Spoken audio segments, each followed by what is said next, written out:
Hello friends, मैं विनय निर्भीक। Friends, आपका एक बार फिर से मेरे चैनल पे स्वागत है।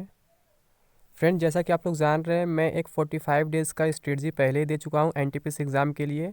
लेकिन कुछ लोग सब्जेक्ट वाइज स्ट्रेटजी की डिमांड कर रहे थे और 45 डेज़ का स्ट्रेटजी यहाँ अब नहीं फॉलो हो पाएगा फ्रेंड्स, क्योंकि जिनका एग्ज़ाम मान लीजिए फर्स्ट फेज़ में होने वाला है 28 दिसंबर से लेकर के 13 जनवरी के बीच में, उनमें से जिनका लास्ट में पड़ा 10 से 11 जनवरी, उनका तो 45 डेज शायद हो जाएगा जब मैं वीडियो बना के दिया था।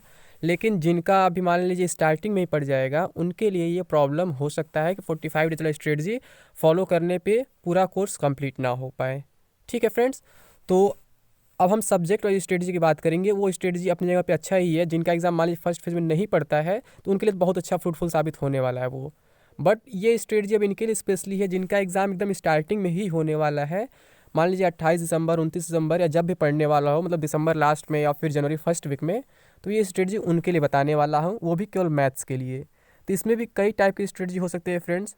कुछ लोग होंगे जो अपना सिलेबस कवर कर लिए होंगे, यानी कि पूरा मैथ्स उन्हें अच्छे से आता है, बस वो मॉक टेस्ट लगाना चाहते हैं। ठीक है, तो अब प्रॉब्लम ये आता है, कुछ लोग सोचते हैं कि क्या कंबाइंड हम टेस्ट दें सारे सब्जेक्ट का, जैसे मान लीजिए कोई ऑनलाइन टेस्ट किसी कोचिंग का, या फिर ऑफलाइन किसी बुक से, या फिर सब्जेक्ट वाइज टेस्ट दें। ऐसे कई तरीके के मन में सवाल आते हैं। ठीक है, तो आप किसी भी तरीके को फॉलो कर सकते हैं, कोई भी तरीका गलत नहीं है। मेन मकसद मॉक का ये होता है कि आप प्रैक्टिस अधिक से अधिक करें और आप उसे एनालाइज करें कि आप कहाँ गलती कर रहे हैं, कौन से सब्जेक्ट के कौन से लेसन में गलती कर रहे हैं, कौन से लेसन के कौन से टाइप के क्वेश्चन में गलती कर रहे हैं, यानी कहाँ आप वीक है, अपने वीक एरिया को पहचानें। इसीलिए कहा जाता है मॉक अधिक से अधिक दें। मैं शुरू से कह रहा हूँ फ्रेंड्स, आप मॉक अधिक से अधिक प्रैक्टिस करें। ठीक है, तो जिनका प्रिपरेशन हो चुका है वो केवल मॉक पे फोकस करें। अगर आप सब्जेक्ट वाइज मॉक देना चाहते हैं, आप ये और सब्जेक्ट वाइज की जगह पे आप मान लीजिए फिर उसे लेसन वाइज बांटना चाहते हैं, आप ये जानना चाहते हैं कि मैथ्स में कौन से इंपॉर्टेंट टॉपिक्स हैं, तो ये मैं बताने वाला हूँ फ्रेंड्स।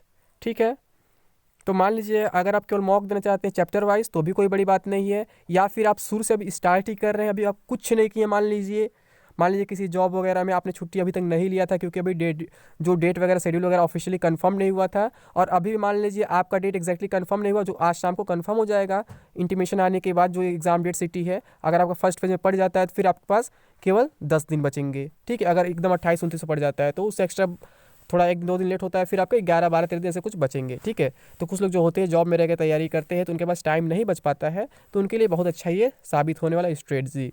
ठीक है, तो मान लीजिए अगर आप सबसे पहले एकदम बेसिक से स्टार्ट करना चाहते हैं, अभी तक आप नहीं कुछ पढ़े हैं, तो मैंने बुक का नाम तो आपको पहले ही बताया था जब 45 डेज स्ट्रेटजी दिया था, तो फिर मैं बता दे रहा हूँ। अगर आप सब्जेक्ट वाइज स्ट्रेटजी चाहते हैं तो आप एस टी यादव का बुक ले सकते हैं, वो बहुत बेसिक से समझाता हूँ वहाँ पे। ठीक है, आपको अच्छे क्वेश्चन मिल जाते हैं, लेवल वाइज क्वेश्चन बटे हुए, उसमें आप वहाँ से मैथ्स के क्वेश्चन आसानी से सॉल्व कर सकते हैं। ठीक है, तो अब अगर हम 10 दिन की स्ट्रेटजी की बात करें, तो आपको सबसे पहला दिन कौन सा लेसन उठाना चाहिए, ये इंपॉर्टेंट है। आपके मन में ये सवाल आता होगा, कौन सा लेसन इंपॉर्टेंट है, कौन सा पहले करना चाहिए, कौन से मतलब लेसन पे ज़्यादा ध्यान देना चाहिए, कौन से लेसन का जो है आपका वेटेज ज़्यादा है। तो ये सब सवालों का जवाब जरूर मिलेगा फ्रेंड्स आपको। तो मैं बता दूं फ्रेंड्स, सबसे पहला लेसन आपको क्या करना चाहिए, आपको ये नंबर सिस्टम सिंप्लीफिकेशन वगैरह नहीं उठाना चाहिए, क्योंकि सिंप्लीफिकेशन वगैरह बैंकिंग के क्वेश्चन में ज़्यादा एग्जाम में ज़्यादा आते हैं। ठीक है, सिंप्लीफिकेशन के क्वेश्चन जो होते हैं बैंकिंग के लिए होते हैं। अब इधर रेलवे की मैं बात करूँ, एनटीपीसी की बात करूँ फ्रेंड्स, तो आपको सबसे पहला लेसन जो है परसेंटेज उठाना चाहिए। जी हाँ फ्रेंड्स, परसेंटेज, क्योंकि इसका यूज़ कई जगह होने वाला है। अगर आप परसेंटेज उठाएंगे तो आपको प्रॉफिट लॉस में यूज़ होगा, सीआईएसआई में यूज़ होगा। ठीक है, और फिर आपका वर्क एंड टाइम में कहीं के परसेंटेज क्वेश्चन बना के दिया जाता है, तो वो सब यूज़ होगा। तो आपका सबसे इंपॉर्टेंट चैप्टर होता है परसेंटेज फ्रेंड्स। ये मैथ्स का बेसिक है, अगर ये आप कर लेंगे तो आपके 3-4 चैप्टर में हेल्प आसानी से मिल जाएगा। ठीक है फ्रेंड्स, तो मान लीजिए आपके पास 10 दिन आज से, अगर आप आज स्टार्ट कर रहे हैं तो आज आप परसेंटेज पूरी अच्छी तरीके से लगा के समझ लें। और अगर आपको लगता है कि एक दिन टाइम बहुत लंबा है, बहुत ज़्यादा है, लेकिन फ्रेंड्स इसके साथ साथ आपको अपना जीएस पार्ट भी करना है, मीन साइंस स्पेशली और करंट अफेयर्स स्पेशली करना है। मैं बताया था आपको जीएस में क्या करना है, कि बाकी जो है आप स्किप कर सकते हैं, क्योंकि उनका वेटेज थोड़ा कम रहने वाला है। क्योंकि रेलवे में क्या होता है, नॉर्मल टेक्निकल क्वेश्चन होते हैं, तो साइंस बैकग्राउंड से ही होंगे। ठीक है भले इसका नाम नॉन टेक्निकल है, और रीजनिंग भी आपको प्रैक्टिस करते ही रहना है।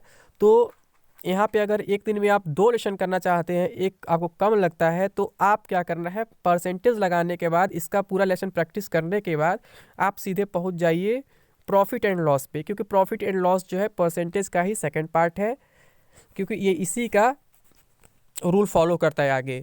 ठीक है फ्रेंड्स, तो आप एक दिन में चाहे तो 2 लेसन भी कर सकते हैं, 1 लेसन भी कर सकते हैं। मैं आपको केवल इंपॉर्टेंट टॉपिक्स बताऊंगा जो आपके स्कोर जो है मैक्सिमाइज़ कर सके एग्ज़ाम में, ताकि आप कम पढ़ के भी कुछ अच्छा स्कोर कर सके। जिनको मैथ से बिल्कुल डर लगता है उनके लिए सबसे अच्छा स्ट्रेटजी ये फॉलो होने वाला है, मतलब साबित होने वाला, अगर आप फॉलो करते हैं तो एक दिन में मान लीजिए परसेंटेज के साथ साथ आप प्रॉफिट एंड लॉस भी कर सकते हैं। अगर आपको लगता है कि मतलब कि एक चैप्टर जो है बहुत कम पढ़ रहा है एक दिन के लिए और टाइम कम है, हमें कुछ ज़्यादा पढ़ना है, तो आप 2 चैप्टर उठा सकते हैं, परसेंटेज और प्रॉफिट लॉस। आज पहले दिन के लिए, आज मान लीजिए 18 दिसंबर है, फिर कल के लिए आपको क्या करना है, सीआई और एसआई करना है। सीआई एसआई चैप्टर पहले से बड़ा, बहुत बड़ा है ऑलरेडी, ठीक है, वो लेंदी है, तो उसके लिए आप 2 चैप्टर ना लें, नहीं तो प्रॉब्लम हो सकता है, क्योंकि सीआई एसआई थोड़ा टफ माना जाता है।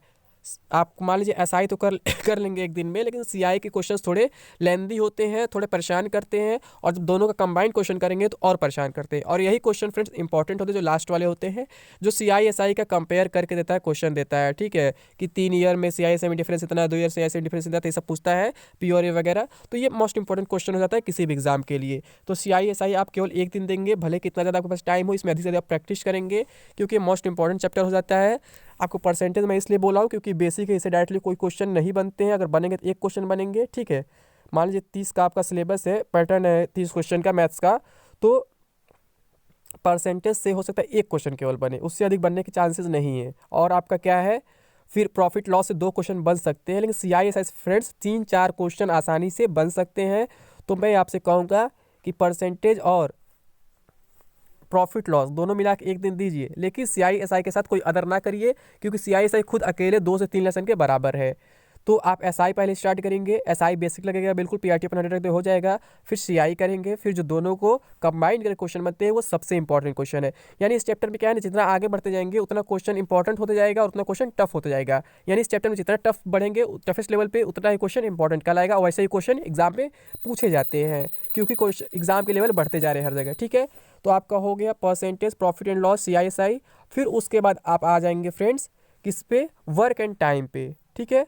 वर्क एंड टाइम में भी क्या होता है, कुछ क्वेश्चन बहुत इजी लगते हैं, कुछ क्वेश्चन थोड़े टफ लगते हैं। इजी वो लगते हैं जब पूछता है कि 10 आदमी काम कर रहे हैं, 5 आदमी काम कर रहे हैं, 15 ऐसे बोलता है तो समझ में आता है, वहाँ पे इजी लगता है कि इतने दिन में कर रहे हैं, 20 आदमी दिन कितने दिन में करेंगे, तो ये सब इजी लगता है। लेकिन कहाँ ये टफ बन जाता है फ्रेंड्स, जब क्या करता है आदमी औरत बच्चे से कंपेयर कर देता है, तो ये क्वेश्चन थोड़े टफ लगने लगते हैं। लेकिन फ्रेंड्स यही क्वेश्चन जो होते हैं इन सब एग्जाम के लिए इंपॉर्टेंट होते हैं, ठीक है। तो आपको वर्क एंड टाइम के साथ एक और लेसन उठाना है, पाइप एंड सिस्टर्न, ठीक है, जिसे कहते हैं हिंदी में नल और टंकी, ठीक है। ये 2 लेसन आपको एक साथ लेके चलना है, क्योंकि दोनों का रूल एक ही होता है बिल्कुल।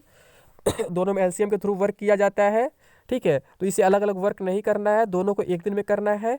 यानी कि पहले दिन मैं बताया परसेंटेज, प्रॉफिट एंड लॉस, दूसरे दिन सीआईएसआई, और तीसरे दिन जो है आपका वर्क एंड टाइम और पाइप एंड सिस्टर्न, ये एक साथ करेंगे। वर्क एंड टाइम में मैं बता दिया कि जो नॉर्मल केवल होता है, इतने आदमी काम कर रहे हैं, 10 आदमी, फिर 20 आदमी का पूछता है कितने दिन में करेंगे वही काम, तो ये सब क्वेश्चन ईजी होते हैं, नॉर्मल एग्जाम में नहीं पूछे जाते हैं। लेकिन वो क्वेश्चन एग्जाम पूछे जाते हैं जो थोड़े से टफ लगते हैं, जो थोड़े से परेशान करते हैं। कौन सा, जो आदमी औरत और बच्चे तीनों मिला के देता है कि इतने आदमी उस काम कर रहे, इतने औरत उस काम को कर रहे हैं, फिर दोनों मिलकर कितने दिन में करेंगे, ऐसा क्वेश्चन हो जाता है, ठीक है। तो ये क्वेश्चन थोड़े इंपॉर्टेंट होते हैं। नल और टंकी में क्या होता है कि 2 पाइप खोल देते हैं, 2 भरता है, फिर तीसरा क्या खाली करने लगता है, तो ऐसा क्वेश्चन भी काफ़ी इंपॉर्टेंट होने वाला है फ्रेंड्स। ये बिल्कुल इसी पे होता है, वर्क एंड टाइम पे बेस्ड होता है। बस इसमें क्या होता है, जब कोई टंकी खाली करता है तो माइनस लगा के सॉल्व करते हैं, ठीक है फ्रेंड। तो ये आपके कितने 5 लेसन हो गए जो आपको 4 दिन में करने हैं, ठीक है फ्रेंड्स। ये 4 दिन में आप 5 लेसन करेंगे। फिर उसके बाद आपको क्या करना है, एज रिलेटेड प्रॉब्लम से आना है। एज रिलेटेड प्रॉब्लम्स भी बहुत अच्छे माने जाते हैं, इससे भी 1-2 क्वेश्चन आसानी से मिल जाते हैं एज रिलेटेड प्रॉब्लम से। और एज रिलेटेड प्रॉब्लम के जो क्वेश्चन होते हैं बहुत इजी होते हैं, टफ नहीं होते हैं। अगर आपको इसका बेसिक क्लियर है तो आप आसानी से कर सकते हैं। इसे हिंदी में कहते हैं आयु संबंधित प्रश्न, ठीक है। तो और इसके साथ साथ आपको क्या करना है फ्रेंड्स, फिर जब एज रिलेटेड प्रॉब्लम्स आप कर लेंगे तो इसके साथ आपको उसी दिन फिर आपको उठाना है ratio and proportion. Ratio and proportion में बहुत छोटा चैप्टर है, इसमें कुछ बहुत ज़्यादा नहीं होता है, ठीक है। इन दोनों को आप एक साथ कर लेंगे तो बहुत अच्छा रहेगा, ठीक है। तो ये लगभग आपके 7 चैप्टर हो जा रहे हैं। फिर इसके बाद आपको क्या करना है फ्रेंड्स, इसके बाद आपको पार्टनरशिप उठाना है, ये इंपॉर्टेंट माना जाता है।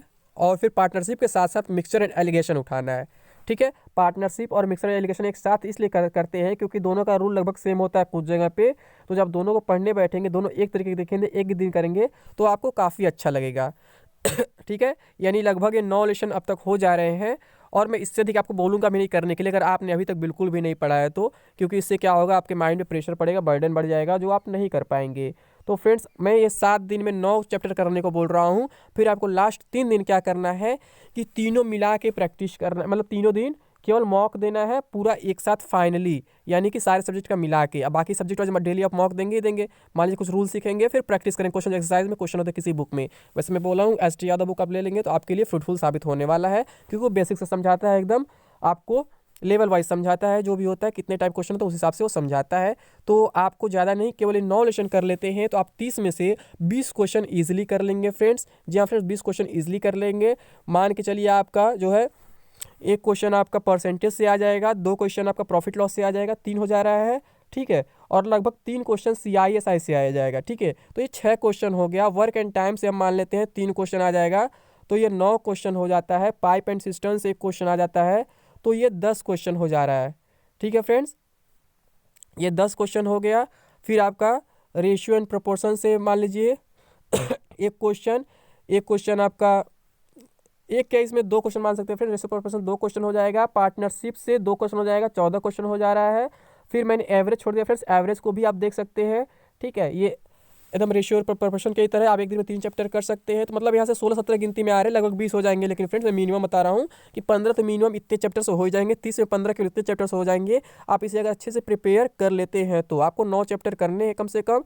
और मान लीजिए मैं एवरेज जो छोड़ दूँ वो 10 चैप्टर हो जाएगा। अब आप अगर 10 चैप्टर कर लेते हैं 7 दिन में, तो आपके लिए बहुत फ़ायदेमंद ये साबित होने वाला है फ्रेंड्स। ठीक है, अब इससे अधिक मैं कुछ नहीं कहूँगा। आप मेंसुरेशन वगैरह छोड़ सकते हैं, उसे स्किप कर सकते हैं। ट्रिग्नोमेट्री वगैरह एडवांस वगैरह आप स्किप कर सकते हैं, क्योंकि उसमें ज़्यादा टाइम लगता है और आप समझ भी नहीं पाएंगे अगर आप बेसिक नहीं पढ़े हैं तो। ठीक है, तो आप यही 9-10 लेसन कर लीजिए आप अपने 7 से 8 दिन में। फिर लास्ट में केवल एक दिन मॉक दीजिए और एक दिन आप रेस्ट करिए, तो आप मैथ्स में जरूर 30 में से 20 करके जरूर आ जाएंगे फ्रेंड्स। क्योंकि 15 तो ये कुछ जो छूट जा रहे हैं गिनती में वो भी हो जाएंगे, मैं 15 मिनिमम बता रहा हूँ। तो 30 में 20 आपका ईजिली हो जाएगा। और 30 में 18 जो है अच्छा स्कोर माना जाता है किसी भी एवरेज पेपर के लिए, अगर पेपर का लेवल एवरेज है, न टफ न ईजी है, तो 30 में 18 बहुत अच्छा स्कोर माना जाता है मैथ्स में। ठीक है फ्रेंड्स, तो मैं आपसे यही कहूँगा, अगर आप स्ट्रेटजी फॉलो करते हैं तो आपके लिए फ्रूटफुल साबित होगा, नहीं करते तो आपके ऊपर डिपेंड करता है फ्रेंड्स, क्योंकि सबका अपना अपना स्ट्रेटजी होता है और सबका अपना अपना मन होता है, सब लोग स्वतंत्र हैं। ठीक है फ्रेंड्स, आज के लिए बस इतना ही। Thank you.